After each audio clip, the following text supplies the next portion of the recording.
print out a collections by procedure report. You all should have this printed out. Print out a collections by procedure report. Which procedures make the most money? You need to get clear on that.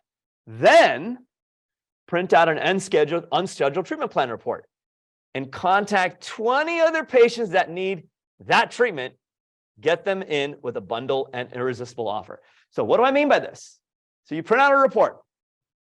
It's a collections by procedure report.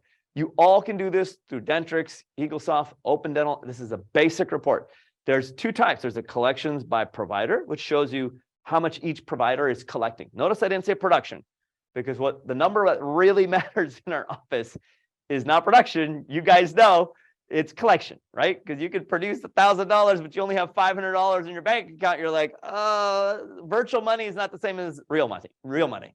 So we want to print out a collections by procedure report. Now, here's the thing. You guys should all be able to see me. Am I big on the screen? Can you guys see me on the big screen? So I can even just, let me just do this, spotlight this. Okay, so you print out the collection by procedure report, and then what happens, you get an idea. You're like, okay, we are actually making the most money with crowns. That's where we're really making like most of our practice revenue. 25 or 30% of our revenue is coming because just crown and bridge. Just simplify it. Okay, I want to do more veneers. I get it. Or I want to do more Invisalign. But right now, crown and bridge is like 35 or 40% of our revenue. So there's nothing wrong with that. You can still want to do some of the other stuff. But my focus point to you is like, dial in the thing that you're already making the most money from, which is, let's just say I'm taking this as an example, crown and bridge. How can I create a simple offer, a bundle and an irresistible offer for anybody that needs some crowns or a bridge down? They just need a crown or bridge. How can I create a simple offer for them? Ask yourself that question.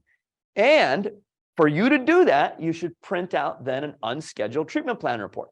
Because to me, this is one of my favorite reports in the office, because I call it the money report. It's like, these are people that I've seen, they haven't scheduled back in for treatment. Now, they could be scheduled for cleanings. They could be scheduled for repair and maintenance, but they haven't scheduled for any of the treatment that I've diagnosed. So if you guys are watching this, I should be put it on speaker mode so you can see me big on your screen. So that way you get all this, right? So you print out the unscheduled treatment plan report.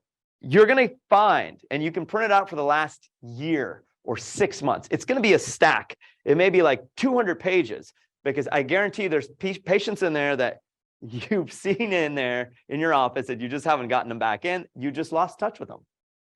Your front office dropped the ball. You forgot about them. Life happens.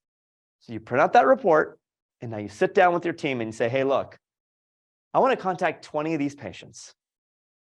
And don't contact the patients that need a filling or that need like, 2 buccal composites. Look at anyone that needs like $2,000 to $5,000 worth of work. That's a good sweet spot to start with. Doesn't have to be like $20,000 worth of work, but don't start with the $300 patient, because it takes the same amount of effort to reach out to a $5,000 case as it does to a $300 case, right? So we want to get the most leverage for our time. So you take 20 of these patients. You're like, all of these 20, wow, they need like $3,000 to $5,000 worth of work. Now you actually give your team something to do. You're like, you now need to come up with, and you can do this, we can do this together, right? Because we reviewed this not too long ago, right? We reviewed all these offers, right? We reviewed all these offers for all this stuff.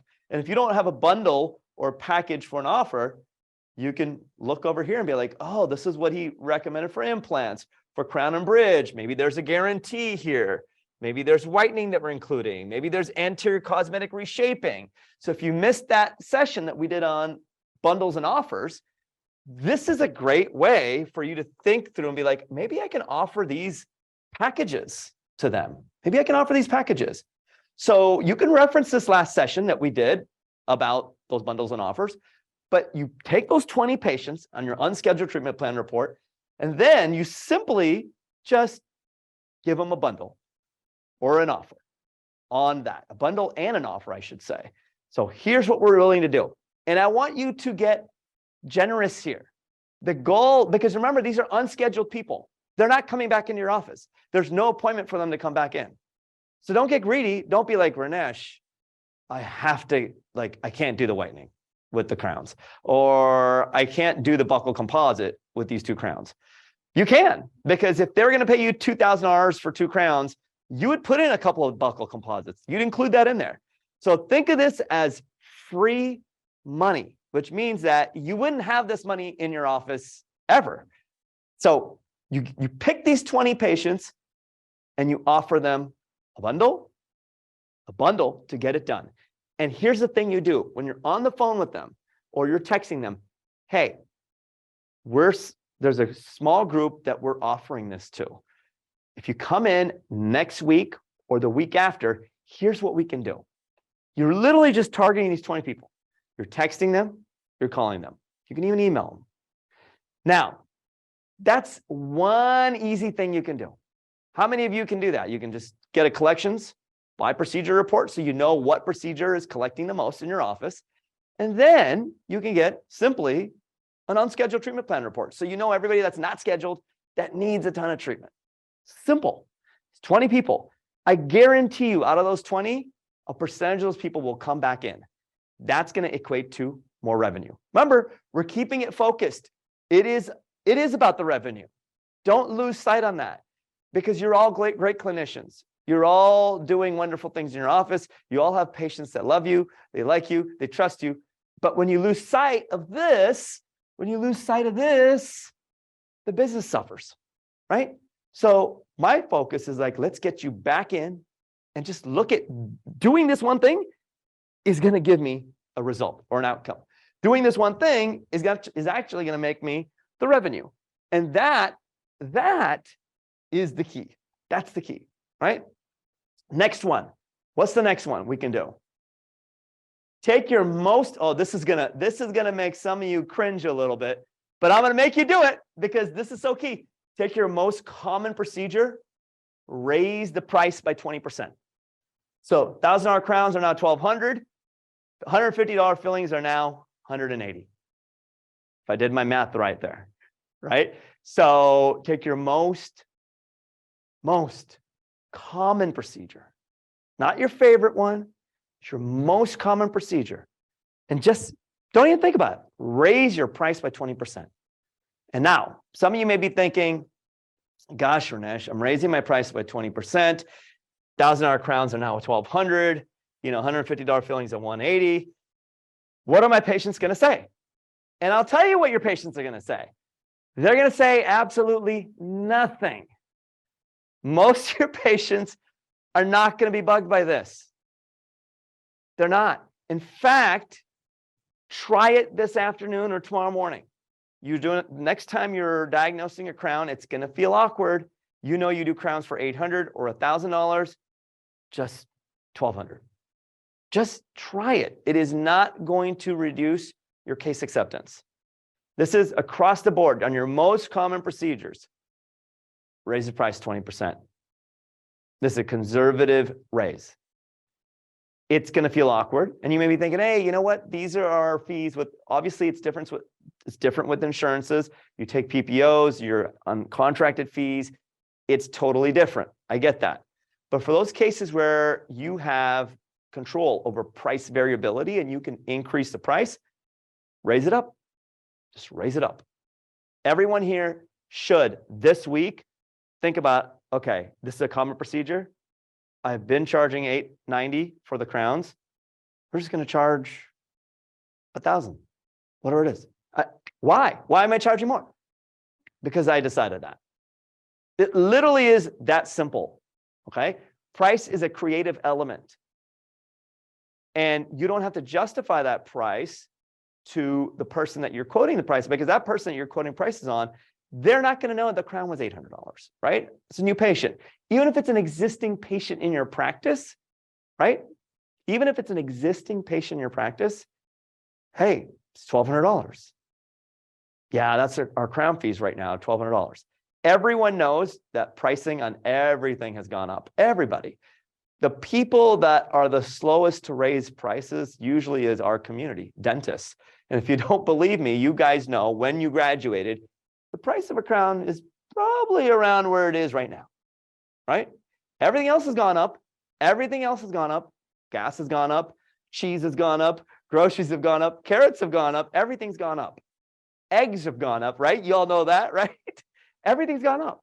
So don't be the last one raising your price, because the value of those dollars, you need more of them to buy the same amount of goods. So don't automatically give yourself a pay cut just because you're in the wrong economic climate, right? So how frequently do you adjust your fees? Well, great question. When we went through the pandemic, this was a big topic in 2020, 2021, when they started printing all the money. And I told everybody here, I'm like, you guys should all raise your fees by at least 30%. I was like really aggressive about it.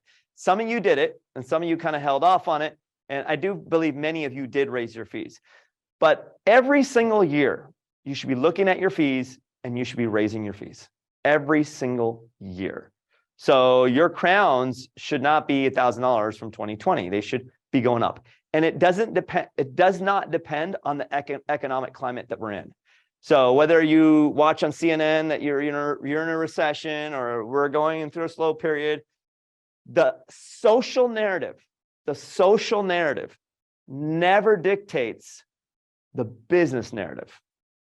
All right? The social narrative never dictates the business narrative.